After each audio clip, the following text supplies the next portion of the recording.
तर उद्धव ठाकरेंची परिस्थिती चिंताजनक स्थितीला आहे. म्हणजे आता इतरांचे त्यांच्यापेक्षा जवळपास दुपटीने पुढे आहेत इतर सगळे. आणि अजित पवारांचीही साधारण महायुतीमध्ये तीच परिस्थिती दिसते. आणखीन एक विरोध, मतदारांनी घराणेशाहीला किती स्वीकारलं तर कोकणामध्ये दोन बंधू म्हणजे राणे दोन्ही बंधू आणि सामंत दोन्ही बंधू हे पुढे आहेत आता पहिल्या कालामध्ये.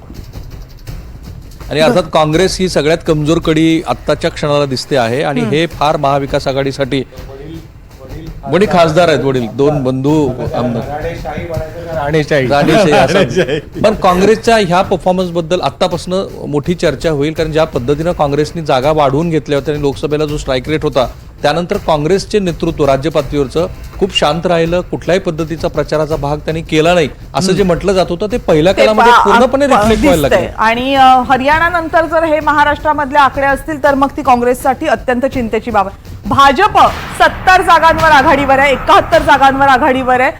सरोज अहिरे या आघाडीवर आहेत. राष्ट्रवादी काँग्रेस अजित पवार यांच्या पक्षाच्या उमेदवार आहेत. द्राक्षपट्ट्यातला जो मतदारसंघ आहे त्या मतदारसंघामध्ये ते आघाडीवर आहेत. आणि जयंत पाटील इस्लामपूर मधना 1105 मतांनी आघाडीवर आहेत.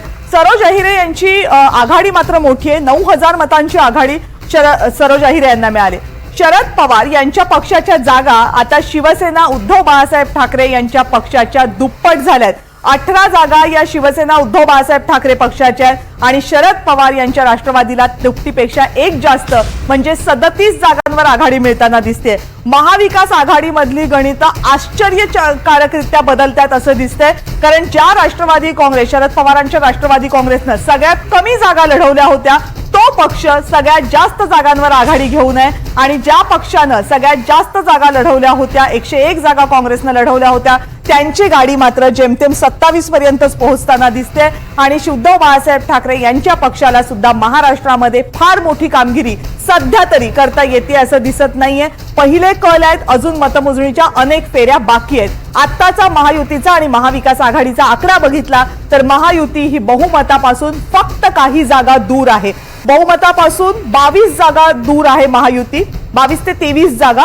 आणि महाविकास आघाडी मात्र 82 वर पोहोचलेली आहे. महाविकास आघाडीला 100चाही आकडा पार करताना आता बरीच कसरत करावी लागणार आहे. महायुतीनं 122 जागांची आघाडी घेतली, महाविकास आघाडीनं 82. 214 जागांचे कल हाती आलेले आहेत. 288 पैकी 214 जागांचे जे प्राथमिक कल हाती आले त्यानुसार महायुती ही बहुमताच्या दिशेनं सरकताना दिसतेय. एकट्या भाजपचा वाटा या जागांमध्ये खूप मोठा आहे.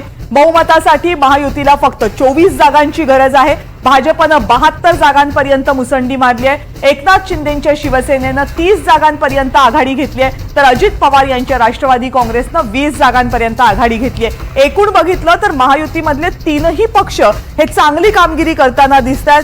हा परिणाम दोन अर्थी असू शकतो किंवा मानला जातोय. एक तर पक्षफुटीचा मोठा परिणाम नाहीये हे याचं एक आकलन असू शकतं, आणि दुसरा लाडकी बहीण योजनेचा एक मोठा फायदा महायुतीला झालाय का याची जी चर्चा सुरू होती त्याचं उत्तर कदाचित होकारार्थी हे या आकड्यांमधनं दिलं जाऊ शकतं.